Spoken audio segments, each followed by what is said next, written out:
व्यासपीठावरील सर्व मान्यवरांना उपस्थित बंधुवट भगिनी, ही सभा 10:30 वाजता होती आणि मी 10:30 वाजता पोचले होते, पण इथे यायला परत मी इथेच होते खरं 1 तास.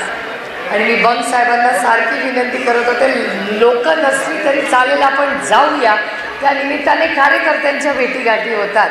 म्हणून मी बंग साहेबांना 10:30 वाजल्यापासून घाई करत होते की चला चला चला. बंग साहेब म्हणे नको नको, लोक येत आहेत. आणि आत्ताच्या सगळ्या महिला भगिनींचा उत्साह बघून मला असं वाटतं मी 10:30ला नाही, मी 10:15ला यायला पाहिजे होतं खरं तर. आणि माझी संघटनेतल्याही सगळ्यांना लवकर आपण यांच्यासाठी कधीतरी वाट बघितली, काय हरकत आहे, त्यांनीच आपली का वाट बघायला पाहिजे. दिस इज द कल्चरल शिफ्ट. मी नेहमी सगळ्यांना सांगते की एखाद्याला उशीर झाला तरी परिवर्तन कधी झालं पाहिजे. आपण मतं मागायला लागलं का ते मतं मागायला, काम आपलं आहे. त्याच्यामुळे माझी विनंती राहील की इथून पुढे कोणी आला, सभेला 4 लोक असतील तरी चालेल, पण नेत्याला इथे आणा, बसवा, तुमच्याशी चर्चा करा, तुमची भाषणं ऐकायला हवा. कारण का त्यांना कळलं पाहिजे की आपले स्थानिक मुद्दे काय. मला भाषण करण्यापेक्षा मी भाषण ऐकायला जास्त येते. याचं कारण असं की आम्ही जेव्हा निर्णय प्रक्रियेत येतो तेव्हा फक्त बोलून चालत नाही. हे सरकार आत्ता आहे ना, त्याचं फक्त हेच चालतं, हे बंद आहे. डोळे पण बंद आहेत, कान पण बंद आहे. मला खरं सांगा, या भागाचेच, मला कुणावर वैयक्तिक टीका करायची नाही, पण भारतीय जनता पक्षाचं आत्ता सरकार आहे. भारतीय जनता पक्षाच्या सरकारमध्ये नागपूरचेच एक नेते DCM-1 आहेत का नाही. मला सांगा, ह्या भागात जेव्हा जेव्हा आले तेव्हा सोयाबीन आणि कपासाच्या भावाबद्दल बोलले का. मी तुम्हाला शब्द देते, आपलं सरकार 1 महिन्याच्या आत बसणार आहे.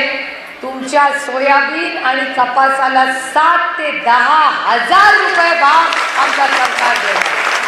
हे रेकॉर्ड करून ठेवा. भाषा गरजच आहे. हो, कोणी कुणावर उपकार करत नाही. आम्ही त्यांच्यासारखे नाही आहोत की 1500 रुपये महिलांना दिले म्हणून म्हणतील की काय आम्ही बहिणींना उपकार केला. काय उपकार करत नाही, स्वतःच्या खिशातून पैसे देत नाही.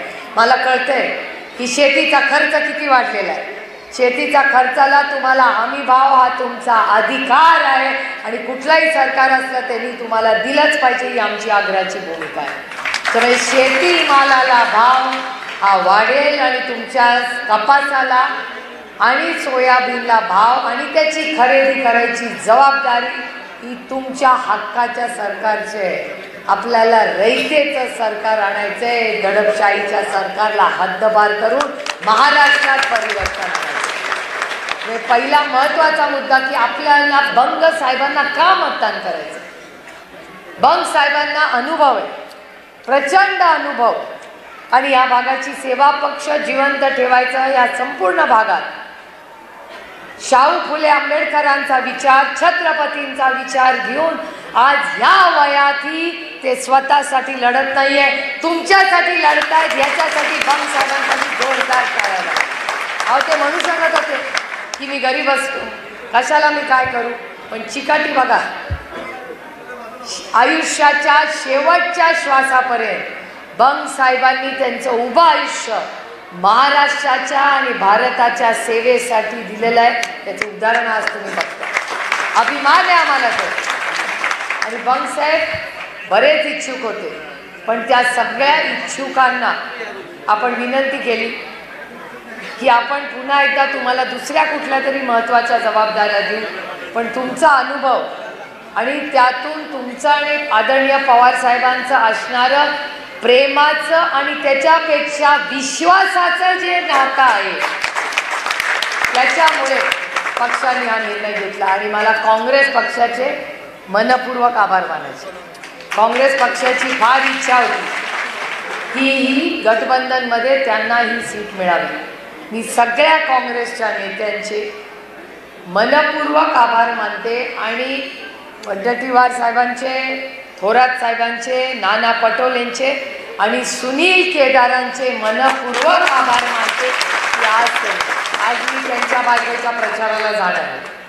मी माझ्या 3 सभा करून पुण्याच्या 2 सभा करायला जाणार होते. त्यांच्या बायकोचं आणि माझं नातं थोडंसं वेगळं आहे. आता मी विचार करते, मी सुनील केदारांसाठी चालले आहे का त्यांच्या बायकोच्या प्रचार कुणासाठी चालतो? मी खरं सांगेन तुम्हाला, खोटं नाही बोलत. मी रामकृष्ण हरिवाले, मी सुनील केदारांसाठी नाही चालले, मी त्यांच्या बायकोसाठी चालले. आता कारण असं की ती माझी लहानपणापासूनची मैत्रीण आहे आणि तिचा म्हणजे मला इतकं कौतुक वाटतंय तिचं की ती नेहमीच सुनील भाऊंबरोबर ज्या ताकदीने ती उभी राहिलेली आहे, मला सार्थ अभिमान आहे तिचा. तिला जन्मापासून आम्ही दोघी एकत्र कारण ती वानखडे साहेबांची नात आणि त्यांच्या आई कुंदाताई विजेकर अतिशय कर्तृत्ववान महिला आणि आज तिच्यावरही जबाबदारी आली आहे आणि कशा कशातून ती गेली आहे हे मी स्वतः पाहिले. ज्या पद्धतीने या सरकारने एजन्सीजचा वापर करून लोकांवर अन्याय केला, आता उसका हिसाब कब और करेंगे, आज तो दिवस नाही. पण एक सांगते की आम्ही महिला कशा आहोत माहिती आहे, आपण सगळ्याच ज्या इथे उपस्थित आहेत, कोणी आपल्याला एक बोललं ना की थोडी कटकट पण करू किंवा डोळ्यात पटकन अश्रू येतात, पण जेव्हा आपल्यावर संघर्ष करायची वेळ येते ना, तीच रडणारी बायको, मुलगी, लेक ही लढणारी होते. हे या महाराष्ट्राने पाहिलं. ही मोठी लढाई आहे. ही लढाई कुठल्या व्यक्तीच्या विरोधात नाही, आपण ज्यांच्या विरोधात लढतोय ना, ही वैयक्तिक त्यांची कोणी नाही. मला माहिती पण नको आहे समोर कोण उभा आहे, कारण का माझी लढाई व्यक्तीशी नसते, विचाराची असते. माझी भारतीय जनता पक्षाची लढाई का आहे, कारण का ते वाईट भाषा वापरतो. म्हणजे मी बंग साहेब तुमची माफी मागून हे भाषण करते पुढे. तुम्ही माझ्या वडिलांचे सहकारी आहात, तुमच्यासमोरही मी बोलणं योग्य नाही म्हणून तुमची जाहीर माफी मागते आणि मग पुढचं भाषण करते. कारण का मी एक अतिशय चुकीचा शब्द वापरला आहे, बटेंगे तो कटेंगे. ही भाषा कुठल्याही सुसंस्कृत समाजाला नाही, मी त्याचा जाहीर निषेध करते आणि बंग साहेबांची पुन्हा माफी मागते की मी खरंच हा विषय काढणार नव्हते, पण कोणीतरी बोललं पाहिजे याच्यावर. त्यांना असं वाटतं की आपापल्या मध्ये भांडणं लावून ते त्यांची राजकीय पोळी. अरे सब सेटिंगवाले लोक आतमधून सेटिंग करतात आणि लढतात. आम्ही सेटिंगवाले ना, आम्ही पांडुरंग रामकृष्ण हरी, आम्ही खोटं बोलत नाही. आणि हे का इलेक्शन महत्वाचं आहे आणि बंग साहेबांना मतदान का करणं महत्वाचं आहे, याचं कारण या राज्याचं ऐक्य हे महत्वाचं आहे. जेव्हा आपण सगळे एकत्र राहू आणि हे आपल्याला एकत्र राहायचा आदेश कोणी दिला तर भारतरत्न डॉक्टर बाबासाहेब आंबेडकरांनी आपल्याला तो दिलेला आहे. मला खरं सांगा की आपण सगळे इथे बसतो, पण मध्ये मला एक माणूस भेटला, अरे ते मोठे लोक आहेत. म्हणलं कशाने मोठे? नाही ते मोठे आहेत. म्हणलं तुला किती किडनी आहे रे? म्हणलं 2. म्हणजे त्या मोठ्या लोकांना किती किडनी आहे? म्हणलं 2. मग फरक काय तुमच्या दोघांमध्ये? ही समाज व्यवस्था आपण मोडून काढली पाहिजे. हे भारतीय जनता पक्षाचं पाप आहे की ते आपल्याला लढायला लावतात. पण त्यांना सांगा तुम्ही भाषण करा, आम्ही भाषण ऐकायला येऊ, काय प्रॉब्लेम नाही भाषण केलं तर. मी त्या धनंजय महाडिक सारखी नाही आहे. तो धनंजय महाडिक काय म्हणले, 15 माहिती आहे का महिलांना? धनंजय महाडिक हे भारतीय जनता पक्षाचे खासदार आहेत. काय भाषण कोल्हापूरमध्ये केलं की जर कुठली महिला जर तिला 1500 रुपये लाडकी बहीण योजनेत जात असतील तर तिने काँग्रेसच्या प्रचाराला जायचं नाही आणि गेली तर तिचे फोटो काढा आणि मला पाठवा. माझं धनंजय महाडिकांना आव्हान आहे इथून की हो, आम्ही काँग्रेसच्या आणि राष्ट्रवादीच्या आणि शिवसेनेच्या प्रत्येक सभेला जाणार. तुम्ही फोटो काढा, तुम्ही आमची पाहिजे तिथे कंप्लेंट करा. गाठ आपली पोलीस स्टेशनला असेल. कुठल्याही महिलेचा चोरून फोटो काढणं हा या देशात गुन्हा आहे. मला मुक्तपणे जाळण्याचा अधिकार भारतरत्न डॉक्टर बाबासाहेब आंबेडकरांनी दिलेला आहे. तुम्ही आमचा रस्ता अडवला, चलो पोलीस स्टेशन. महिलेचा फोटो काढला, मला सभेतून रस्ता अडवला, चलो पोलीस स्टेशन. मी शब्द तुम्हाला देते की धनंजय महाडिक आणि भारतीय जनता पक्षाच्या कुठल्याही कार्यकर्त्याने जर कुठल्याही महिलेचा चुकीचा फोटो न विचारता काढला आणि काँग्रेस, राष्ट्रवादी आणि शिवसेनेच्या सभेला जायला थांबवलं तर त्या व्यक्तीचा नंबर फोन मला पाठवा, त्याची गाठ या सुप्रिया सुलेची आहे. संविधानाच्या पद्धतीने त्याच्याची लढी. मी बदला बितला घेणार नाही, ते सगळं देवेंद्र फडणवीस. मी बदला बितला घेत नाही. मी संविधानाने जे करते ते संविधानानेच करते. कारण का माझं प्रेम आणि माझे गुरु भारतरत्न डॉक्टर बाबासाहेब आंबेडकरांचे संस्कार आहेत या सुप्रिया सुळे. मी राजकारण करते, समाजकारण करते, पण या चौकटीतच राहून. आणि देवेंद्रजी काय करतात तर बदलापूर. बदल्याची भाषा एका गृहमंत्र्यांनी करावी आणि हातात बंदूक. तुम्हाला चालेल का?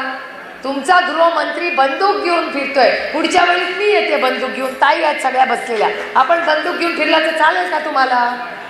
बंदूक ही फक्त पोलिसाकडे असली पाहिजे, आपल्याकडे नाही. आणि आपली सुरक्षिततेची जबाबदारी ही त्यांच्याकडे आहे, आपल्याकडे नाही. आपण टॅक्स भरतो ना, तुम्हाला निवडून दिलं ना. नागपूरच्या लोकांनी काय बंदुकीचा खेळ करायला नागपूरकरांनी दिलं नाही. नागपूर फार सुसंस्कृत लोक आहे. मी अभिमानाने सांगते की मी नागपूरला दरवर्षी येते, तिथल्या सगळ्या विचारवंतांना भेटते आणि त्यांना भेटून नवीन काहीतरी शिकून मी आयुष्यात पुढे जाते. याचं मोठं क्रेडिट नागपूरकरांना. केवढे मोठे अहो माझे वकील पण नागपूरचेच आहेत आणि म्हणून संविधानाचा अभ्यास जास्त आहे. मनोहर साहेब हे माझे वकील आहेत. माझ्यावर जेव्हा जेव्हा भारतीय जनता पक्ष खोट्या केसेस करते ना, तेव्हा मी नाही आपल्या इथे येते मनोहर साहेबांकडे, म्हणते मनोहर साहेब मार्ग काढा. ते म्हणतात तू कशाला काळजी करते, तू काय चुकीचं करत नाही, मी तुझा वकील आहे एक तर, आणि तू संविधानाच्या चौकटीत जोपर्यंत राहशील तोपर्यंत तुझा काका तुझ्याबरोबर उभा राहील. हा शब्द मनोहर साहेब मला नेहमी नागपूरमध्ये देतो आणि अभिमान वाटतो आम्हाला या गोष्टींचा. अहो काय काय या नागपूरमध्ये आहे हो. किती सुंदर आपलं नागपूर आहे, किती चांगले लोक आहेत, सुशिक्षित आहेत. पण काय मला दुःख वाटतं, नागपूरमध्ये यांनी मेट्रो केली. मेट्रो केली तर केली, त्याच्यात वाढदिवस होत आहेत आता. मेट्रो करायचं दुःख नाही. मी विकासाच्या विरोधात नाही, मी विकासाच्या बाजूनीच आहे.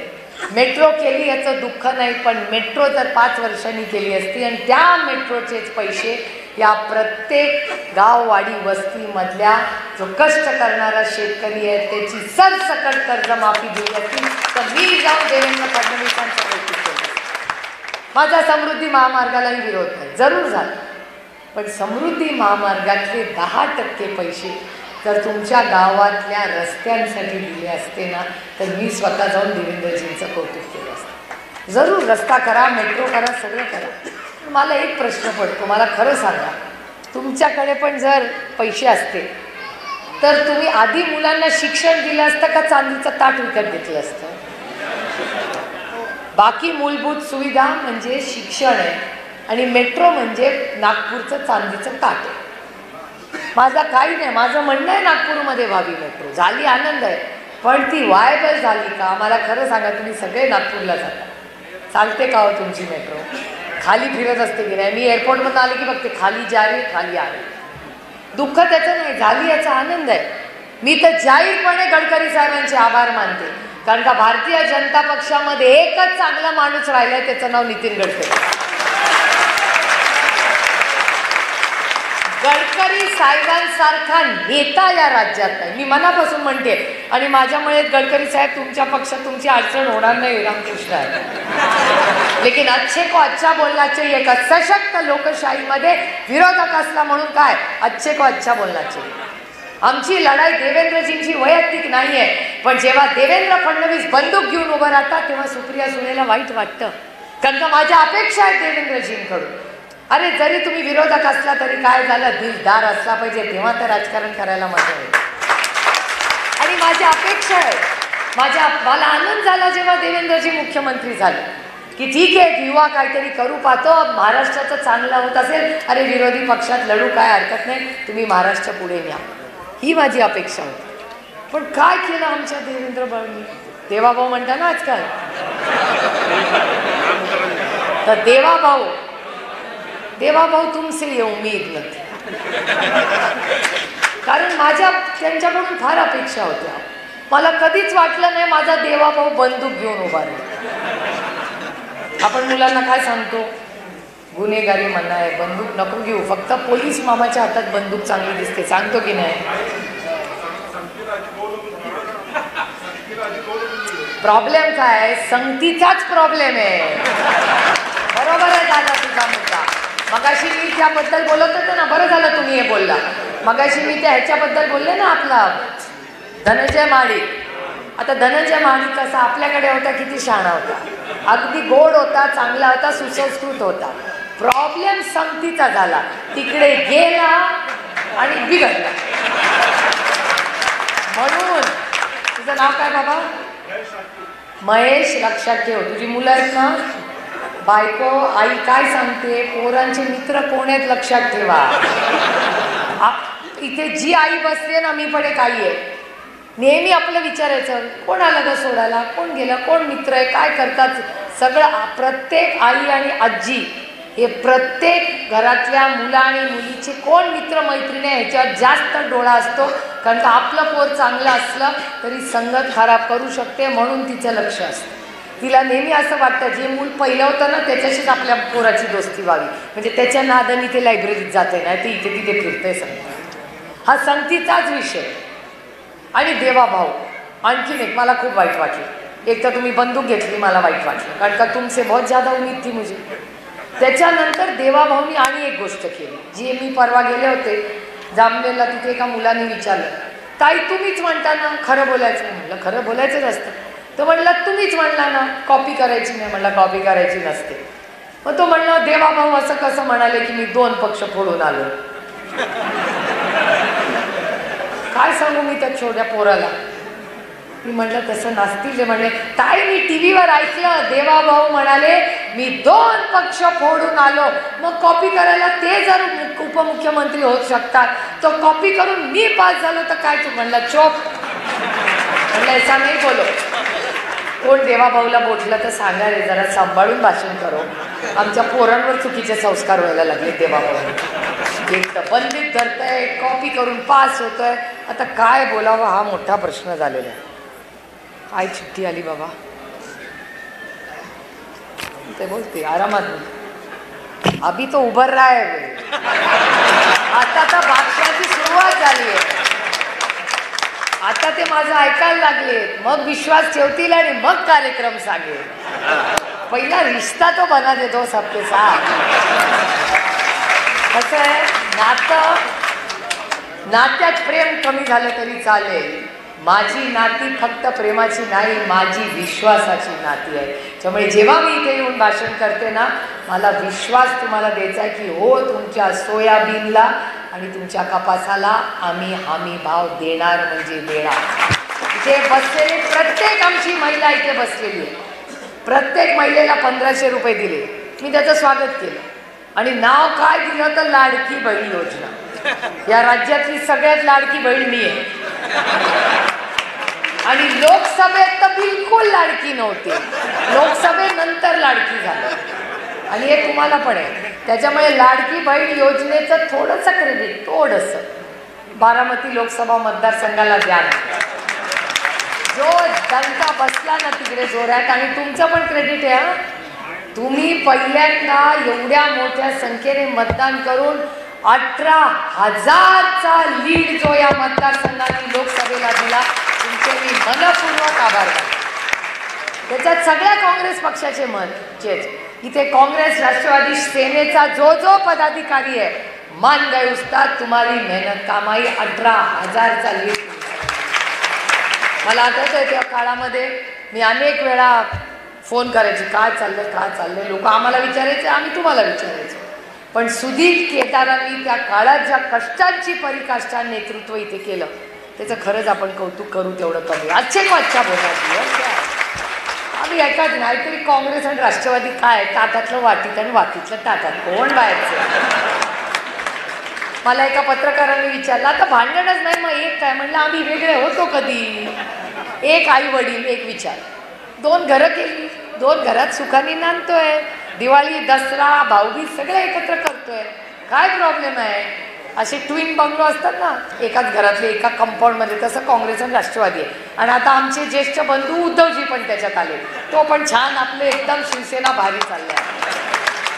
कारण का या राज्यातला प्रेम असणारा, विश्वास असणारा असा लोकप्रतिनिधी म्हणून आम्ही उद्धवजींकडे बघतो. आणि उद्धवजींनी शब्द दिला, जसं कपास आणि सोयाबीनचा शब्द दिलाय, जसा तुम्हाला फक्त लाडकी बहीण म्हणत नाही, बहीण तर लाडकी असतेच हो, पण तिला महालक्ष्मीचा दर्जा,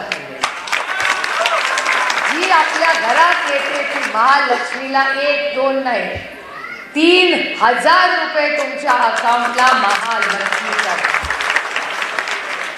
म्हणजे तुमच्या कष्टाला, तुमच्या घामाचंही कौतुक सरकार करेल. आणि नुसतंच, आणि एक तुम्हाला सांगते, नुसते पैसे नाही देणार तुम्हाला. अरे पैशाने काय साबण आहे का आम्ही कोणी येऊ विकत? नुसत्या पैसे देऊन आपलं कर्तव्य संपत नाही. आपलं कर्तव्य कधी सरकारचं, मायबाप सरकार म्हणतो ना आपण, पण आपल्या मुलांना पैसे देतो म्हणून आईचं कर्तव्य संपतं का? आईचं कर्तव्य संपत नाही. त्याच्यामुळे 3,000 म्हणून महालक्ष्मी म्हणून तुमचा मान सन्मान करूच. पण मी तुम्हाला शब्द देते, बंग साहेब या भागाचे आमदार आणि आपलं सरकार आल्यानंतर या राज्यातली प्रत्येक महिलेची सुरक्षिततेची जबाबदारी ही महाविकास आघाडीची असेल, हा शब्द मी तुम्हाला देतो. आता तुम्ही म्हणाल कसं काय? आता तुम्ही मला सांगा, एवढ्या बलात्काराची चर्चा कधी राज्यात ऐकली होती का? आणि मंत्री कोणता? आमचे देवाभाऊ. आता लोकांना वाटतं मी देवाभाऊवर टीका करते, मी देवाभाऊवर टीका करत नाही. मी मान सन्मान करते. अहो देवाभाऊ मोठा नेता आहे, 5 वर्ष मुख्यमंत्री राहिले, पण देवाभाऊ तुमसे ही उम्मीद नथी. माझ्या त्यांच्याकडून जास्त अपेक्षा होत्या, अपेक्षा भंग झालाय माझा देवाभाऊकडून. याचं वाईट वाटतं. याचं कारण असं की जेव्हा जेव्हा, आता तुम्हाला मी 2 उदाहरणं देते. इथे आपले बाळासाहेब थोरात महाराष्ट्राचे खूप मोठे नेते, त्यांच्या मुलीबद्दल ज्या वाह्यात पद्धतीने भारतीय जनता पक्ष बोलला, का नाही देवाभाऊ त्याच्या विरोधात बोलले? त्यांचेच एक नेते, काय त्यांचं नाव? नाही नाही अजून एक आहे, आता महिलांना तर धमकी दिलीच त्या धनंजय महाडिकने. परवा एक व्हिडिओ फिरत होता, तो दानवे नावाचे आहेत व्यवस्थित. पुन्हा एकदा बंगसाहेब बसलेत स्टेजवर, काहीतरी वयाचा ख्याल रखो. नाही नाही ते सांगितलं. त्याच्या पुढचं एक तर बोललेच वाईट, त्याच्यानंतर त्या रावसाहेब दानवेनी ज्या पद्धतीने त्या कार्यकर्त्याला वागवलंय, डोळ्यातून वाईट आहे, वाईट आहे. मी सांगते ना, गलिच्छ राजकारण. आणि खरं ते भारतीय जनता पक्ष असं नव्हती, काय झाले पक्षाला देवालाच ठेवलं. पण याचा जवाब देवाभाऊ को देना पडेगा की देवाभाऊने का नाही रावसाहेब दानवेला सांगितले, काय लावलंय? म्हणून मला असं वाटतं की देवाभाऊला झालंय तरी काय. आता ठरलं आपलं, पैसे दे, सोयाबीन, कपास, महिलांची सुरक्षितता. आणि मी तुम्हाला सांगते, तुम्ही म्हणाल की मग देवाभाऊ देऊ शकला नाही सुरक्षित आम्हाला, तर तुम्ही कसं देणार? मला थोडीशी आठवण काढून सांगा मला की ज्या वेळेस या राज्यात कैलासवासी R.R. पाटील गृहमंत्री होते, तेव्हा महिला सुरक्षित होत्या का नाही? आणि नुसती महिला नाही, तुमच्याही सुरक्षिततेची जबाबदारी आम्ही घेणार. जेवढा तुमचा मुलगी लाडकी, तेवढा आमचा मुलगाही लाडका आहे. या राज्यात प्रत्येक व्यक्तीला सुरक्षित ठेवण्याची जबाबदारी ही सरकारची असते. आणखीन एक सांगते, जातीय जनगणना आपलं सरकार करणार आणि करणार. आणि आरक्षणाचा विषय, मगाशी येळकोट जय मल्हार. माझं भाग्य असं की ज्या भागाची लोकप्रतिनिधी म्हणून काम करते, तिथेच आपलं खंडोबाचं जेजुरीचं मंदिर आहे. तिथे जाऊन भंडारा आम्ही उधळतो. सदानंदाचा येळकोटचा गजर नेहमी होतो आणि ती पिवळा सगळा भंडारा बघून आमची जेजुरी सोन्याची होऊ दे असं आम्ही सगळे तिकडे जाऊन म्हणतो. खरंच आपली जेजुरी सोन्याची होऊ दे याचा अर्थ काय की आपल्या संपूर्ण राज्यामध्ये आणि देशामध्ये रामाचं राज्य येऊ दे, रयतेचं राज्य येऊ दे, हा त्याच्या मागचा विचार आहे. धनगर, मराठा, लिंगायत, मुस्लिम आणि भटक्या विमुक्त समाजाला सगळ्यात जास्त कोणी फसवलं असेल तर या भारतीय जनता पक्षाने फसवलं. आमच्या घराच्या बाहेर देवाभाऊ याद आहे, देवाभाऊ माझ्या घराच्या बाहेर बारामतीला येऊन 2014 मध्ये म्हणले होते की पहिल्या कॅबिनेटमध्ये धनगर समाजाला आरक्षण देऊ. का नाही दिलं? 10 वर्ष त्यांची सत्ता आहे. आणि मी स्वतः कुणालाही विचारा की सगळ्यात जास्त धनगर, मराठा, मुस्लिम, लिंगायत आणि भटक्या विमुक्त समाजाच्या आरक्षणाचा मुद्दा पार्लमेंटमध्ये कुठल्या पक्षाने सगळ्यात जास्त भाग मांडला तर तो राष्ट्रवादी काँग्रेस पक्षाने वाढला. याचा सार्थ अभिमान मला. आम्ही कधी कुणाला फसवलं नाही. कसं घ्यायचं तुम्ही सांगा, चर्चा करूया. पण परवा राहुल गांधीजी म्हणले ही गोष्ट खरी आहे. मी राहुलजींचे जाहीर आभार मानते की 2 गोष्टी राहुलजींनी केल्या ज्याच्याबद्दल मला खूप आनंद आणि समाधान वाटतं. एक, राहुलजी म्हणाले की आपलं सरकार आल्यानंतर जातीय जनगणना सुरू करणार आणि आरक्षण जे 50% आहे ते वाढवून सगळ्यांचा मान सन्मान आम्ही करणारी खूप मोठी गोष्ट. आणि आणखीन एक शब्द राहुलजींनी दिलाय जो आपल्या सगळ्यांसाठी अतिशय महत्त्वाचा आहे आणि करावाच लागेल आपल्याला, की ज्या दिवशी आपलं सरकार येईल पहिला प्रस्ताव आपण दिल्लीला पाठवणार आहोत राज्यातून, की ह्या राज्यात आणि देशात ज्या ज्या गोष्टी शेतीसाठी लागतात त्याचा GSTचा कर हा शून्यावर आणण्याचा निर्णय हा काँग्रेस, राष्ट्रवादी आणि शिवसेनेने केला. या सगळ्या गोष्टी, या सगळ्यात आपल्याला लक्ष घालावं लागणार. सामाजिक परिवर्तन आपल्याला घडवायचं. आपला 5 तारखे जो कार्यक्रम आहे आणि 3 गोष्टींच्या विरोधात आपल्याला लढायचं आहे. आणि तुम्ही शिवसेनेचा पाहता मी सांगते उद्धवजींनी काय शब्द दिलाय. त्या सगळ्या महिलांसाठी उद्धवजींनी एक शब्द दिलाय. जसा आदरणीय पवार साहेबांनी शेतकऱ्यांना दिलाय तसाच राहुलजींनी GSTचा दिलाय, तसाच उद्धवजींनी एक शब्द प्रत्येक महिलेला दिलेला आहे की आपलं सरकार आल्यावर 5 वर्ष तेल, तूप, तुम्हाला साखर, मीठ, ज्या काही मूलभूत गोष्टी लागतात त्या सगळ्याचे भाव 5 वर्ष स्थिर राहतील हा शब्द आम्ही तुम्हाला. प्रचंड महागाई झाली आहे. महागाई मला सांगा, सगळ्यात जास्त 2च प्रश्न आज आपल्या समोर आहे. भ्रष्टाचार तर मी केलाच आहे, ते तुम्हाला माहितीच आहे, त्याच्यावर मला वेगळं काही सांगायची गरज नाही. पण आज राज्यासमोर सगळ्यात मोठी 2 आव्हानं आहेत, ती म्हणजे महागाई आणि बेरोजगारी. महागाई आपल्याला कमी करावीच लागणार आहे. आजच बातमी आली आहे की महागाई आणखीन वाढलेली आहे. अहो, या दिवाळीला काय सांगायचं तुम्हाला.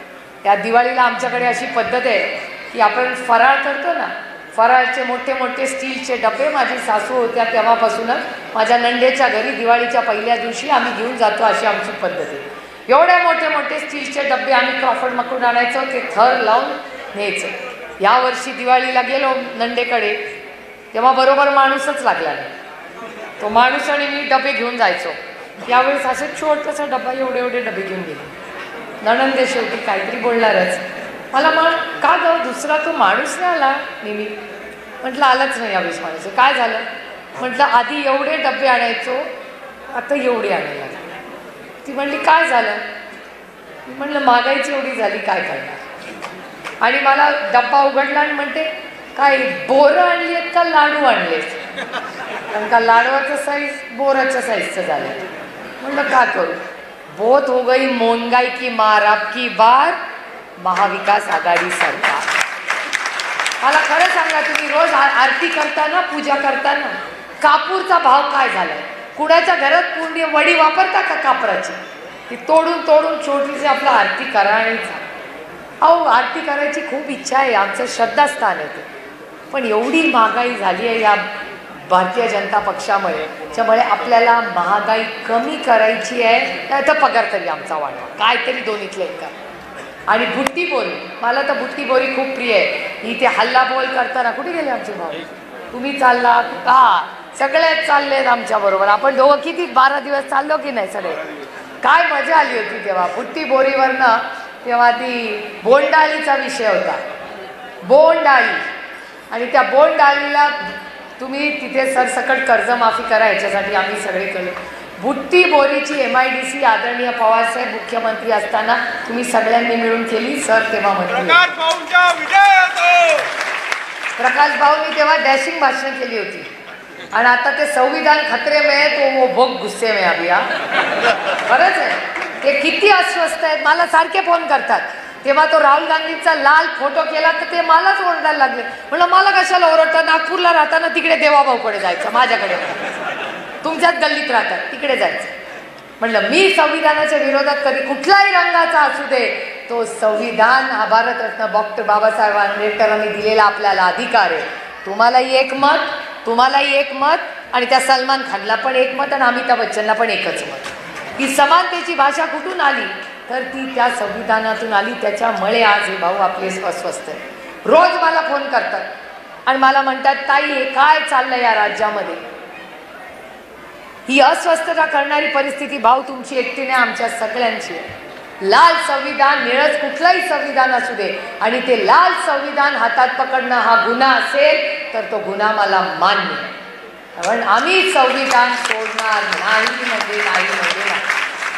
बुट्टीबोरीची MIDC बंग साहेब तुमच्या काळात ती झाली, तुम्ही ती पुढे नेली, तुमच्यामुळे तिथे इन्व्हेस्टमेंट्स आले. तेव्हा काँग्रेस आणि आपण एकत्र होतो, एकत्र तुम्ही सगळ्यांनी हे विश्व उभं केलं. काय झालंय बुट्टीबोरीची MIDC काय परिस्थिती आज? मी तुम्हाला शब्द देते, बंग साहेब निवडून आल्यावर ह्या MIDCचं आपलं सरकार त्याला 5 स्टार MIDC करायचा शब्द आम्ही तुम्हाला. आणि हे नुसतं टाळ्यांसाठी नाहीये. सरकार कशासाठी असतं? सरकार काय फक्त रस्ते आणि बिल्डिंग बांधण्यासाठी नसतं. सरकार तुमच्या आयुष्यात चांगला बदल घडवण्यासाठी असतं. त्यामुळे आपलं हे जे सरकार असेल ते इन्व्हेस्टमेंट दुसऱ्या राज्यात नाही पाठवणार. जे महाराष्ट्राच्या हक्काचं आहे ते महाराष्ट्रातच राहणार. तुमच्या नोकऱ्या दुसऱ्या राज्यात आम्ही जाऊ देणार नाही, हा शब्द घेतला. खूप काम करायचंय, पण आपल्या सगळ्यांना विनंती करते, कुठल्या यांच्या जागा कमी पडल्यात बघा, पोरं कशी बोलतात. मिहान प्रोजेक्ट सुरू करायचं होतं, किती उद्घाटनं झाली त्याची.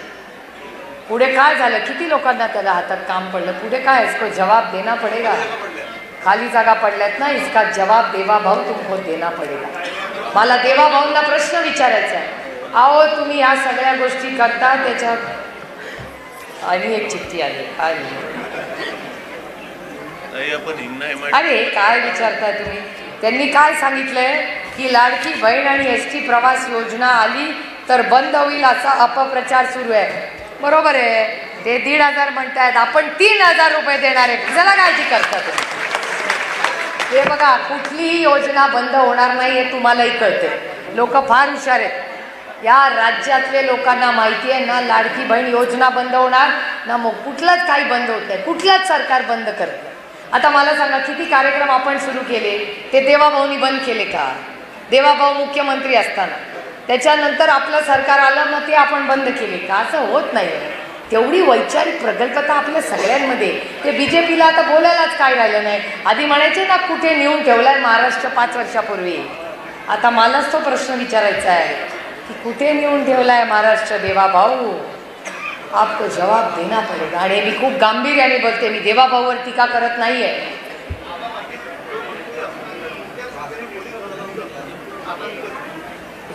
बरोबर आहे तुमचं.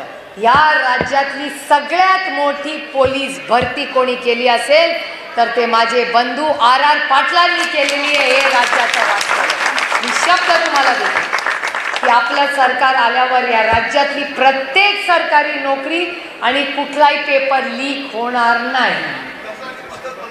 कशाची? कंत्राटी पद्धत. हो, ते पण आपण घेतलेलं आहे. काय काय काय? एक मिनिट, काय म्हणला? पटले.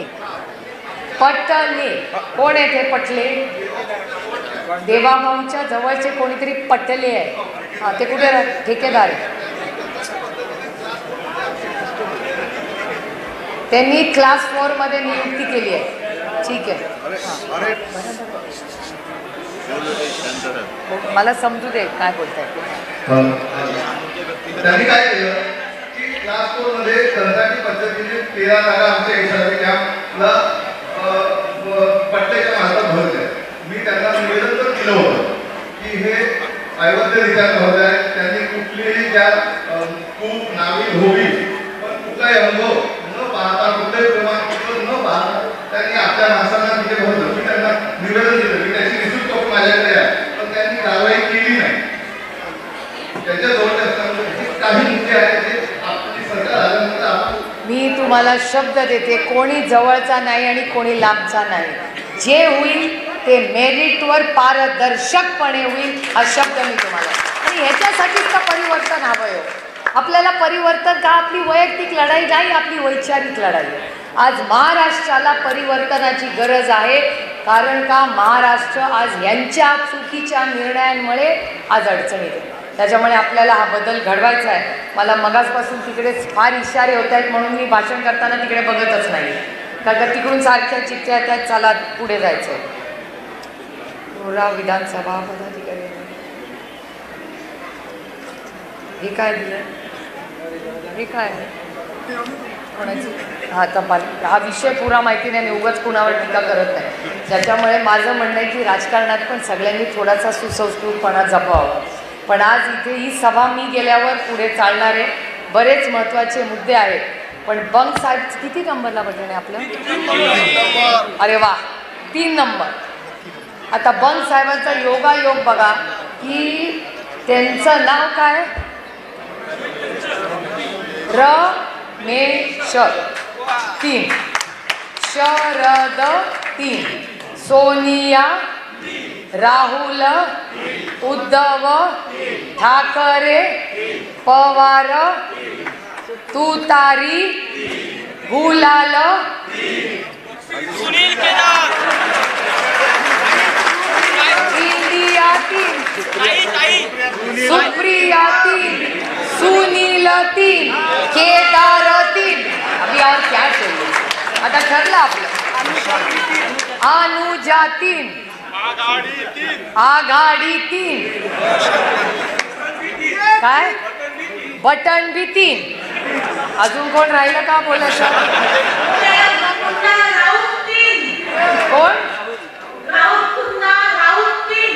कुंद राऊत. हा, राऊत 3, विकास 3. वा, माझ्या पण ध्यानात भर पडली. आता मी पुढच्या भाषणात घेऊन ठेवते. कोण? गोडाळे 3. वा, अजून झाला ना. तुतारी, विजय, गुलाल, सुनीता 3. माझा प्रॉब्लेम काय झालाय, माझ्या मुलाचं नाव विजय आहे त्याच्यामुळे असं. हिंगणा 3. अरे झालं, ठरलं आपलं.